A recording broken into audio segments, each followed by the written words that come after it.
जब सिस्टम होते हैं तो उसमें कैसे विंडोज़ हमें डालना होगा, जब हम हार्ड डिस्क को चेंज कर देते हैं, रिप्लेस करते हैं, क्या क्या हमें सेटिंग करना होता है, बायोस में क्या सेटिंग हमें करना होता है, सारे ऑप्शन को हमने एक स्टेप बाय स्टेप हमने इसे हम वीडियो के माध्यम से हमने समझाया है।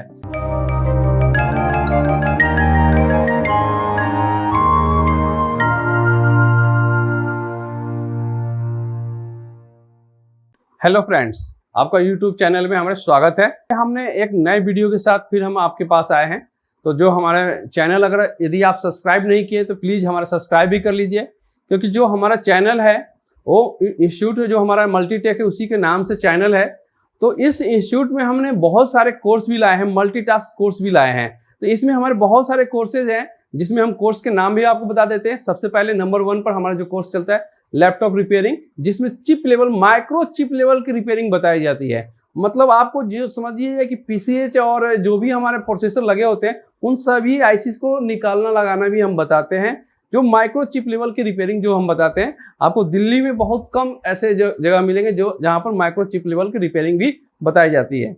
सेकेंड, हम आपको हार्डवेयर, कंप्यूटर हार्डवेयर के बारे में भी इंफॉर्मेशन देते हैं, क्योंकि जो बंदे आते हैं जिनको जीरो लेवल नहीं मालूम होता, इन्फॉर्मेशन नहीं होता कंप्यूटर के बारे में, तो उन्हें हम जीरो लेवल से बताते हैं, जिसमें हम कंप्यूटर हार्डवेयर का सबसे पहले क्लास लेते हैं। ठीक है, जिसमें हम कंप्यूटर हार्डवेयर के सारा इन्फॉर्मेशन देते हैं कि मदरबोर्ड में क्या क्या होते हैं, मदरबोर्ड में कौन सा, मदरबोर्ड पर कौन सा प्रोसेसर लगेगा। क्योंकि जनरेशन, आप अभी के टाइम में क्या सुनते हैं कि जनरेशन आ रहा है, तो क्या ऐसा थोड़ी है कि एक ही मदरबोर्ड पर सारे जनरेशन लग जाएंगे? ऐसा नहीं है। सभी मदरबोर्ड के लिए अलग अलग रिक्वायरमेंट होता है। उस पर हो सकता है DDR2 रैम लगा हुआ, हो सकता है DDR3 रैम लगा हुआ है, हो सकता है DDR4 रैम लगा हुआ है। तो उसी तरह से प्रोसेसर में भी जनरेशन है, first generation, second generation, third generation. तो उस सारी चीज़ों को हम इन्फॉर्मेशन आपको प्रॉपर वे में वीडियो के माध्यम से हम बताते भी हैं, और यहाँ लाइव प्रैक्टिकल कराई जाती है। तो देखिए, बहुत सारे कोर्स है जिसमें प्रिंटर रिपेयरिंग भी हमारे पास है, LED रिपेयरिंग भी है, CCTV रिपेयरिंग है। और नए जो कोर्स हमारे इस समय चल रहे हैं ई व्हीकल्स का, जो हम बहुत दिनों से चला रहे हैं, जो अभी मार्केट में बहुत ज़्यादा डिमांड है ई व्हीकल्स का, और साथ साथ AC रिपेयरिंग का, जो इस समय प्रेजेंट टाइम में चल रहा है। तो हमारे पास AC रिपेयरिंग का भी कोर्स स्टार्ट हो चुका है। तो ठीक है, तो जो कोर्स था मैंने बताया। अगर हमारे मल्टीटेक चैनल को आपने सब्सक्राइब नहीं किए तो प्लीज़ एक बार जरूर सब्सक्राइब कीजिए, कि जब भी हम नए आपको वीडियो बनाएं तो आपका इन्फॉर्मेशन पहले आप तक पहुंच सके। हमारे पास एक लैपटॉप आया है। इस लैपटॉप में है कि नए हमें SSD इसमें लगाना है। तो SSD लगाने के बाद इसमें एक इशू आ रहा है विंडोज इंस्टॉलेशन का, जिसमें हमने सेटिंग कुछ करना होगा। कैसे हमें सेटिंग करना होगा उस सारी चीज़ों के बारे में हम बताएंगे, तभी आप विंडोज इंस्टॉल कर पाइएगा, अन्यथा विंडोज इंस्टॉल नहीं कर पाइएगा। जो हमारे पास सिस्टम आया है ये Core i5 में है। Core i5 में 7 जनरेशन का है, तो हाई कॉन्फ़िगरेशन में है। और दूसरी चीज़ इसमें है कि ओरिजिनल विंडो भी डला हुआ है। तो अब आपके पास ऐसा कभी भी लैपटॉप आता है जिसमें ओरिजिनल विंडो डला हुआ है, तो आपको टेंशन नहीं लेना है। अगर आप जो विंडो डला हुआ है तो उसके बायोस में उसकी की ऑलरेडी इंस्टॉल होता है। आपको बायोस चेंज नहीं कर रहे हैं, केवल आप हार्ड डिस्क को चेंज कर रहे हैं। जैसे हम विंडोज़ के सेटअप हार्ड डिस्क में चढ़ाएंगे दोबारा, तो ऑटोमेटिक वो एक्टिवेट हो जाएगा। जो पहले से विंडो डला हुआ है वो विंडो अपने आप ऑटोमेटिक अपडेट हो जाएगा। इसलिए कभी भी टेंशन नहीं लेना है। कि काफ़ी लोग सोचते हैं कि सर इसमें तो विंडो ओरिजिनल डला हुआ है, हमारे पास की अवेलेबल नहीं है, हम कैसे इसे की एक्टिवेट करेंगे? तो आपको करने की ज़रूरत नहीं है। इंटरनेट से जैसे ही कनेक्ट होगा तो ऑटोमेटिक ये अपडेट हो जाएगा जी। तो ठीक है, तो हम आपको दिखाते हैं कि कैसे इसे हमें खोलना है, इसमें कैसे SSD लगाना है। तो सबसे पहले SSD लगाएंगे। SSD लगाने के बाद फिर हम देखेंगे कि आगे प्रोसेस क्या करना है। ठीक है, तो सबसे पहले हम इसे लैपटॉप को, जो भी आपको लैपटॉप होते हैं तो उसके फ्रंट साइड आपको सबसे पहले देखना होगा। तो फ्रंट साइड में कोई भी स्क्रू आपको नहीं दिखेंगे जी। कोई इसके बॉडी से ऊपर में साइड में स्क्रू नहीं होते हैं। जब भी इसके स्क्रू लगे होते हैं तो बैक साइड में, बॉटम साइड में इसके स्क्रू आपको लगे हुए मिलेंगे। स्क्रू या लॉक जो भी होंगे सारे बॉटम साइड से लगे हुए मिलते हैं। तो सबसे पहले हमें इसे बॉटम साइड को देखते हैं। तो बॉटम साइड में इसे हमने इसे घुमा लिया है। घुमाने के बाद सबसे पहले हमें क्या करना है, इस लैपटॉप में बैटरी को डिस्कनेक्ट करना है जी। तो बैटरी हमारे जो देख रहे हैं आप, तो दोनों साइड में देखिएगा कि यहाँ पर लॉक का सिंबल बना होता है, ताले का सिंबल बना होता है। तो इसे अनलॉक करना है। तो अनलॉक करने के लिए हम इस स्विच को ऐसे प्रेस कर देंगे। देखिए हमने प्रेस कर दिया है। ठीक, और ये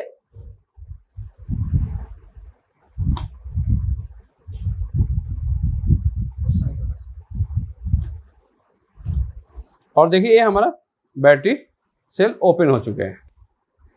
जब भी हमें इसे लगाना भी है तो इसी तरीके से सेम यहाँ कंडीशन में रखना है, और दोनों साइड से इसे लॉक कर देते हैं। ठीक है, इसे फिर हमें लॉक अनलॉक करना है, इसे प्रेस किए और देखिए सेल हमारा ओपन हो चुका है। अब इसके बाद में हम देखिए यहाँ पर कुछ स्क्रू लगे हुए दिख रहे हैं आपको, तो सारे स्क्रू को हमें सबसे पहले ओपन करना होगा वन बाय वन।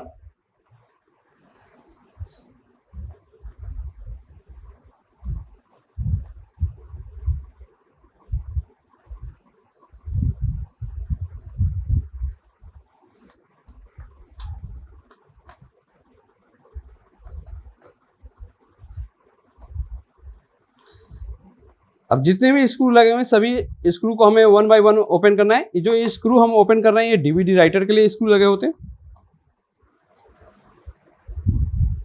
ऐसे सभी स्क्रू का साइज सेम है।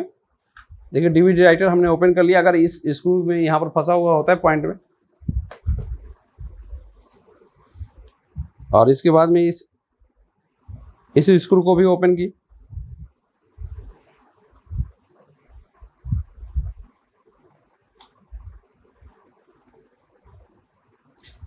इसके बाद में हमें गौर से देखना होगा कि इसकी बॉडी के ऊपर और भी कोई स्क्रू लगे हुए हैं क्या।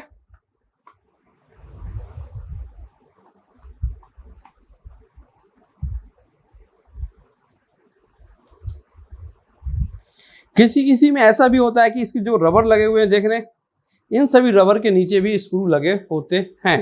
कुछ मॉडल में मैंने देखा है, HP का या डेल का भी कुछ मॉडल्स में मैंने देखा है, जो 6th जनरेशन के जो आ रहे हैं उन सभी के जो रबर होते हैं, इस रबर को भी हमें क्या करना होगा, हल्का सा थोड़ा सा उठाकर हमें इसे देख लेना है। देखिए यहाँ से किसी ने खोल दिया है, स्क्रू नहीं लगा रखे हैं, जबकि यहाँ होता है लेकिन ये खुला हुआ है। उसी तरीके से इस साइड में भी देखेंगे, यहाँ से भी ओपन है, तो दोनों जगह से स्क्रू आपको निकाला हुआ है, स्क्रू ओपन किया हुआ है, जबकि स्क्रू लगा हुआ होता है, और इन दोनों पॉइंट के ऊपर स्क्रू नहीं होते हैं।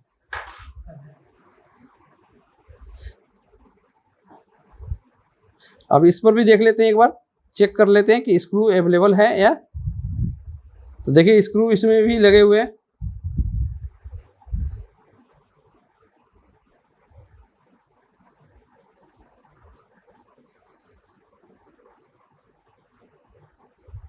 तो यहाँ से भी स्क्रू आपको मिसिंग किया हुआ है, निकाला हुआ है, और ये इस पॉइंट पर अभी एक स्क्रू लगे हुए हैं। इस स्क्रू को भी हम यहाँ पर ओपन कर लेते हैं।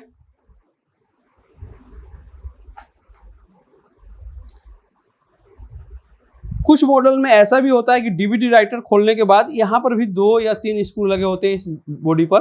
तो आपको इस चीज़ को भी ध्यान रखना है कि हमें अगर कीपैड वाला बॉडी को या बैक साइड वाला बॉडी को खोलने के लिए इस स्क्रू को हमें खोलना जरूरी है। अगर नहीं दीजिएगा तो ये लॉक टूट जाते हैं।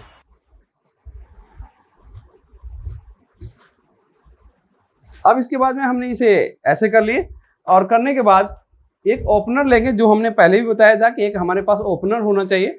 इसमें प्लास्टिक का भी ओपनर आते हैं, मेटल का भी आते हैं, जो आपके सामने मैं दिखा रहा हूँ मेटल का है। तो इस ओपनर की मदद से हल्का सा इसे कट में इसे साइड से लगाएंगे। देखिए कट से हम इसे बाहर कर लेंगे,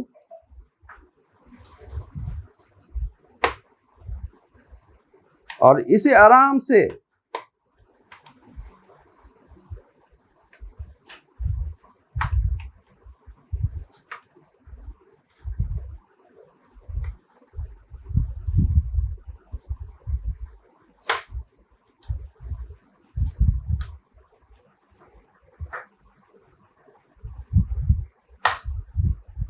ये सारे ओपन हो चुके हैं।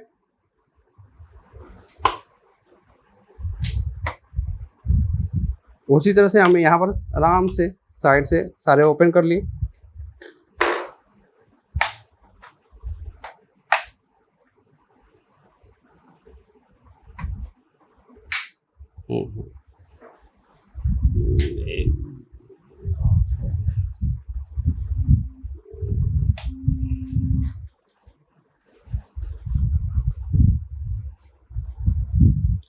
थोड़ा सा भी हम इसमें ताकत लगाएंगे तो ये बॉडी टूटने का डर होता है, तो हमें थोड़ा सा ध्यान रखना है।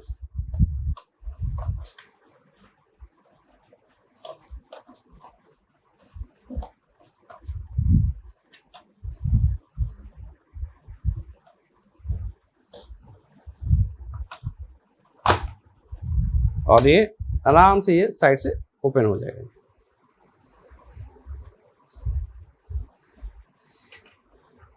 तो ये इसमें आप यहाँ पर तो देख ही रहे,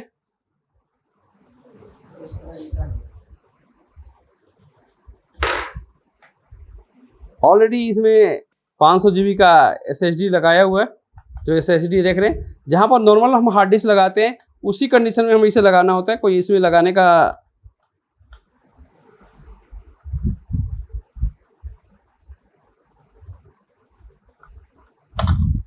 देखिए SSD लगाने का ये सेम ही प्रोसेस है, सेम ही ये SATA टाइप SSD है।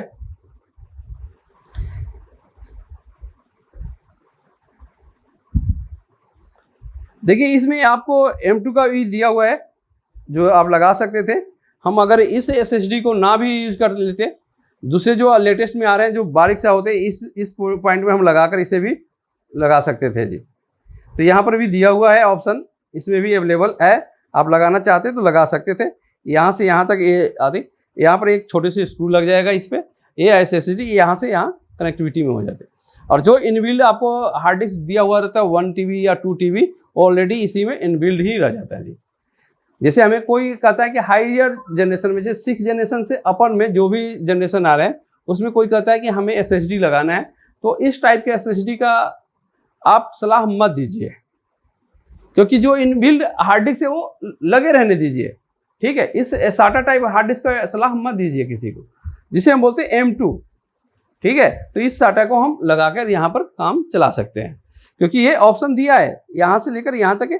बहुत में तो ये यहाँ पर एक छोटी सी स्क्रू भी लगा हुआ मिलेगा आपको। ठीक है, बहुत सारे में यहाँ से यहाँ एक स्क्रू भी लगा हुआ मिलेगा, जिसमें हम M2 जो आ रहे हैं M2.SATA SSD, तो उस पर हम लगाएंगे, उसे यूज करेंगे यहाँ पर।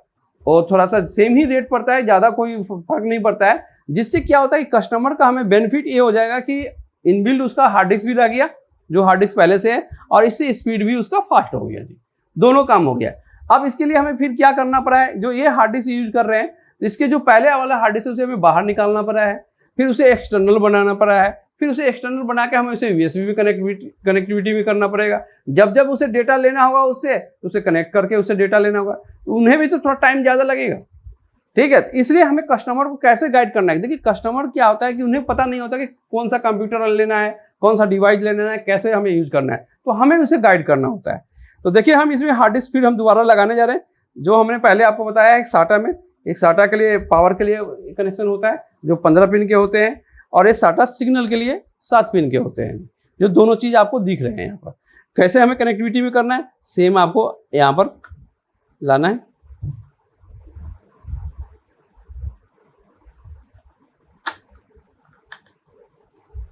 ठीक, और बारीक से जो स्क्रू यहाँ पर लगे हुए, इस स्क्रू को हम यहाँ पर लगा भी देंगे।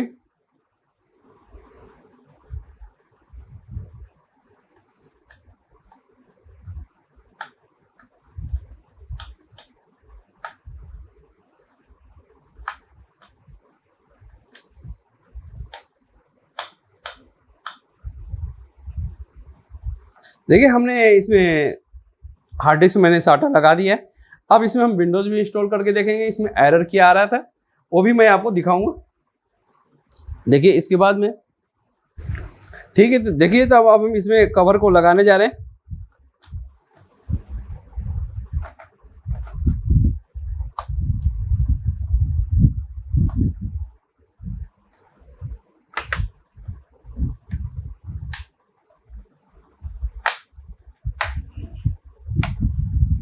और इसे लॉक को हमने प्रेस कर दिया है।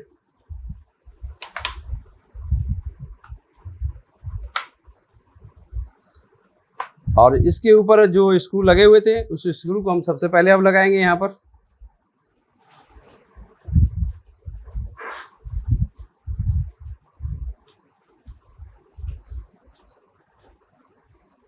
और इस पॉइंट पर भी जो स्क्रू नहीं लगे हुए थे उस स्क्रू को भी लगा देंगे।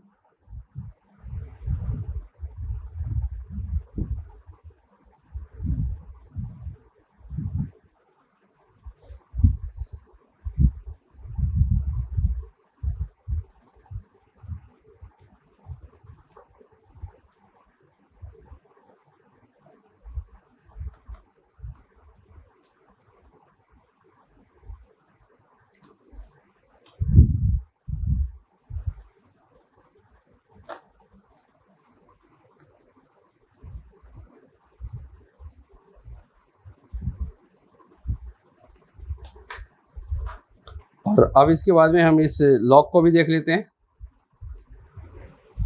कि प्रॉपर लॉक में बैठ रहा है कि नहीं। हल्का सा इसे प्रेस कर लेंगे।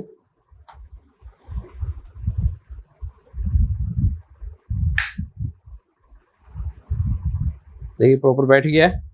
तो बैठ गया है तो फिर इसे जितने भी स्क्रू बचे हुए सारे स्क्रू को हम यहाँ पर लगा देंगे।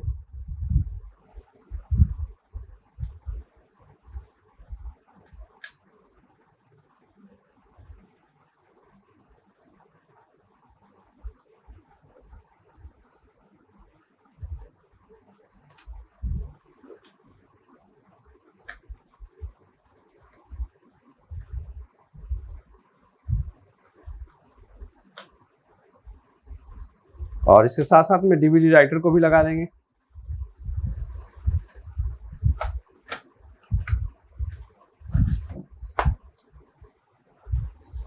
और इसके बाद में हम यहाँ पर इस स्क्रू को लगा दिए। अब डीवीडी राइटर को आप खोलने की भी कोशिश कीजिए तो लॉक हो चुका है।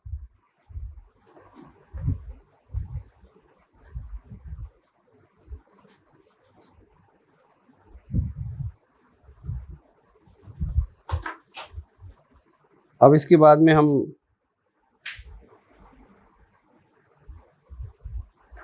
इस स्क्रू को भी टाइट कर लेंगे यहाँ पर।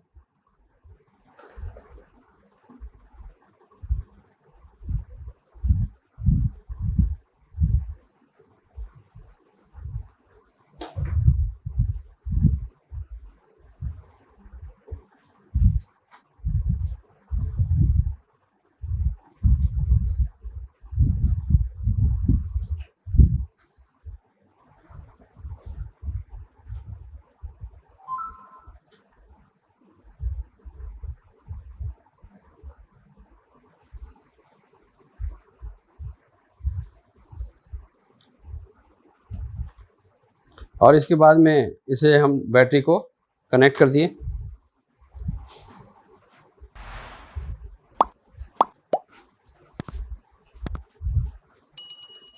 सबसे पहले हम लैपटॉप को ऑन करने जा रहे हैं और ऑन करने के बाद हम जाएंगे बायो सेटअप में।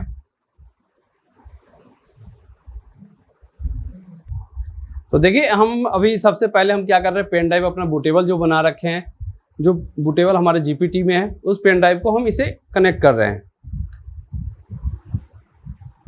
हमने पेन ड्राइव को देखिए कनेक्ट कर दिया है। कनेक्ट करने के बाद हम सिस्टम को रीस्टार्ट करेंगे। रीस्टार्ट करने के लिए शॉर्टकट जो हमारा की है Alt Control Delete, ये तीनों स्विच को हम एक साथ में प्रेस करेंगे।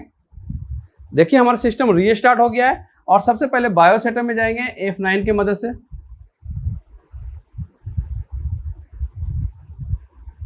F9 हमें दबाना है।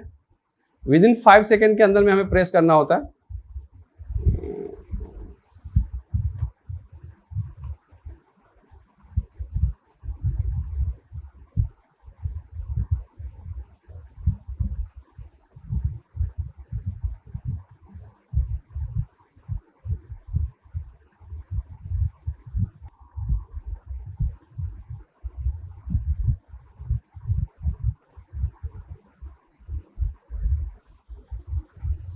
ठीक है, तो हमारे यहाँ पर देखिए बायो सेटअप हमारा ओपन हो चुका है। बायो सेटअप में आने के बाद हमें सबसे पहले सिस्टम इन कॉन्फ़िगरेशन में जाना होगा, क्योंकि इसी सिस्टम कॉन्फ़िगरेशन में ही बूट ऑप्शन है जहाँ से हमें बूट कराना होगा। तो देखिए यहाँ पर बूट ऑप्शन भी दिख रहे हैं और बूट ऑप्शन में हम डायरेक्ट यहाँ पर आएंगे तो बूट ऑप्शन पर क्लिक करेंगे तो दिखेगा आपको सिक्योर बूट ऑप्शन। तो सिक्योर बूट ऑप्शन अभी क्या है, हमारा इनेबल है। ठीक है, तो अब इनेबल है तो हम इसे बूट कराना चाह रहे हैं। तो हम डायरेक्ट अब बूट मेनू में हम पहुंच रहे हैं कि क्या हमारा पेन ड्राइव भी वहां पर शो कर रहा है या नहीं शो कर रहा है। तो देखिएगा कि आपको पेन ड्राइव नहीं शो करेगा। तो यहाँ पर तो ऑलरेडी सिलेक्ट है USB HDD। तो जो भी हम पेन ड्राइव लगाते हैं उसे कंप्यूटर जो सेंस करता है USB HDD ही सेंस करता है। तो यहाँ पर फर्स्ट पर हमें क्या रखना होगा, USB HDD। ठीक है, तो इसे हम सेव करके एग्जिट हो जाते हैं। सेव करने के लिए क्या ऑप्शन प्रेस करना है, तो देखिए यहाँ लिखा हुआ F10। क्या लिखा हुआ है, F10 सेव एंड एग्जिट। तो हम F10 प्रेस करेंगे तो सेव एंड एग्जिट हो जाएंगे और F9 को प्रेस करेंगे।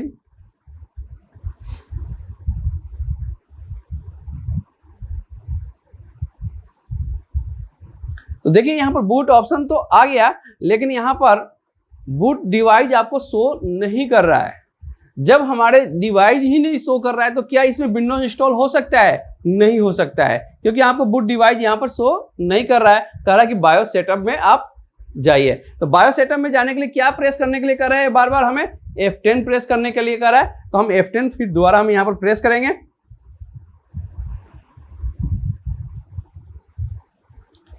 F10 प्रेस करके हम कहाँ पर आ गए? फिर बायोस सेटअप में आए। अब हम यहाँ पर आएंगे सिस्टम कॉन्फ़िगरेशन ऑप्शन में, और यहाँ पर फिर हम दोबारा आएंगे बूट ऑप्शन में। और जो भी हम काम कर रहे हैं टच पैड से काम नहीं करना है, याद रखिएगा। टच पैड यहाँ पर काम नहीं करेगा। जो भी हमें करना है कीबोर्ड से काम करना है या कीपैड से काम करना है जी। बूट ऑप्शन में आ गए। बूट ऑप्शन में आने के बाद फिर हम यहाँ पर इंटर प्रेस करेंगे। इंटर प्रेस करने पर सारे ऑप्शन ओपन हो जाते हैं। तो देखिए जो यहाँ पर सिक्योर बूट ऑप्शन दिख रहा है इनेबल, इस सिक्योर बूट को हमें क्या करना है? डिसेबल। क्या करना है? डिसेबल। क्योंकि हम UEFI में कर रहे हैं तो इस ऑप्शन को क्या करना है हमें? डिसेबल। तो डिसेबल ऑप्शन को सिलेक्ट करेंगे। हो गया। और सिलेक्ट करने के बाद सेव करना जरूरी है। तो सेव करने के लिए हमें क्या प्रेस करना है? फिर दोबारा मैं दिखा रहा हूं आपको क्या प्रेस करना है? F10। तो F10 यहां पर प्रेस कर लेंगे। फिर क्या प्रेस करेंगे? इंटर। ठीक है। अब फिर दोबारा हम जाएंगे F9 की मदद से।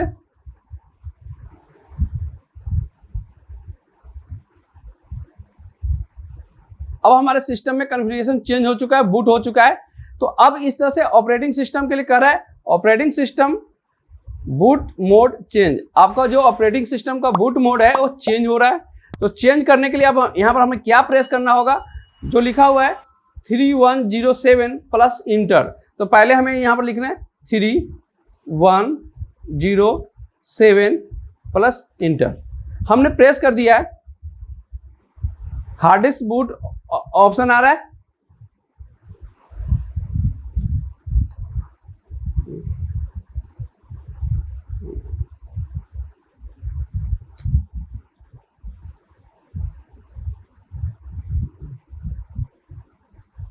तो हमने देखिए सिस्टम को हम रीस्टार्ट करने जा रहे हैं। रीस्टार्ट करने के लिए मैंने बताया है शॉर्टकट की होते हैं कंट्रोल अल्ट और डिलीट।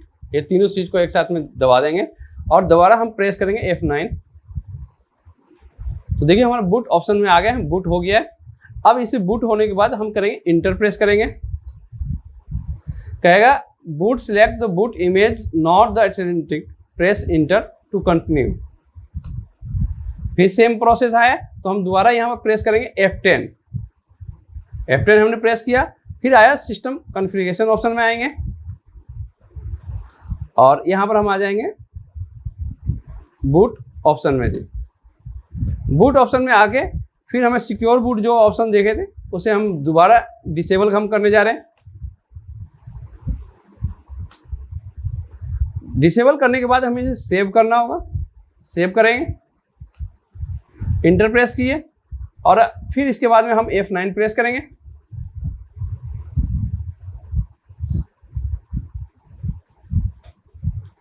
ऑप्शन आ रहा है 6 5 4 3, प्रेस इंटर। ठीक, इंटर। अब देखिए हमारा विंडोज स्टार्ट हो जाएगा। यहाँ पर विंडोज का लोगो बना हुआ अभी कुछ देर में आ जाएगा। यहाँ पर इमेज जहाँ पर HP देख रहे हैं।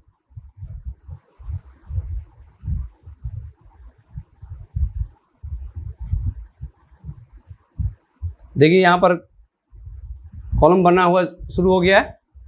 अब देखिए ये विंडोज का हमारा सेटअप स्टार्ट हो गया है यहाँ पर। तो देखिए यहाँ पर एक चीज हमें ध्यान रखना होता है, सेटअप आप तो नॉर्मली सेटअप चलेगा, जो भी हमें सेटिंग करना है इससे पहले ही प्रॉब्लम्स क्रिएट होता है। जो मैंने पहले आपको डेस्कटॉप में या लैपटॉप दूसरे लैपटॉप में मैंने विंडोज इंस्टॉलेशन का प्रोसेस मैंने बताया, सेम प्रोसेस अब इसके आगे यहाँ से कंटिन्यू होगा। तो देखिए हम यहाँ पर हार्ड डिस्क के पार्टीशन तक आपको दिखा देते हैं, क्योंकि देखिए टाइम एंड करेंसी फॉर्मेट जो लिखा हुआ है इस फॉर्मेट को हमें सिलेक्ट करना जरूरी है, क्योंकि यहाँ पर इंग्लिश इंडिया सिलेक्ट करना है।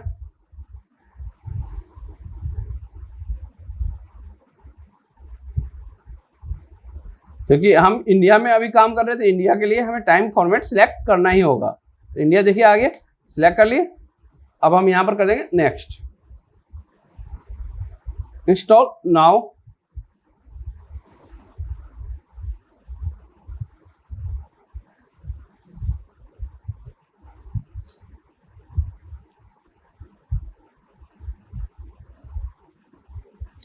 यहां से I accept the licence terms, next, custom, install Windows only advance. देखिए यहाँ पर जो 500 GB का हमने हार्ड डिस्क जो लगाए हैं, SSD लगाए हैं, वो शो कर रहा है अनलोकेटेड स्पेस में है, क्योंकि जो हार्ड डिस्क हम नए लगाए हैं इसलिए वहाँ पर शो नहीं कर रहा है कि अभी उसमें डेटा अवेलेबल नहीं है, अनलोकेटेड है, अनलोकेटेड यहाँ पर शो कर रहा है। तो इस अनलोकेटेड ऑप्शन को हमें न्यू करना है। न्यू करने के बाद क्या होता है, हम नए पार्टीशन को क्रिएट करने जा रहे हैं। नए पार्टीशन इसमें हम बनाएंगे कि हमारे जो हार्ड डिस्क है उसका साइज क्या देना है, हम यूजर के अकॉर्डिंग भी दे सकते हैं, यूजर का क्या डिमांड है। तो हम फर्स्ट पार्टीशन को 150 GB हम कर देते हैं जी। तो ठीक है, 200 तो 200 करना है तो 200 कर देते हैं, तो 2 पर 00 डालें। अब इस पर हम 3 0 और डालेंगे जी, क्योंकि हम 1000 से मल्टीप्लाई करते हैं। ठीक है, मतलब 1024 MB इजकल टू 1 GB होता है। तो हमारा हार्ड डिस्क क्या है, GB में है, तो GB को क्या यहाँ शो करेगा, MB में। तो ये देखिए यहाँ लिखा हुआ MB, MB का मतलब हुआ मेगा बाइट। ठीक है, तो इसे अप्लाई किए, ओके। देखिए आपको 200 GB का यहाँ पार्टीशन क्रिएट बन जाएगा कि अभी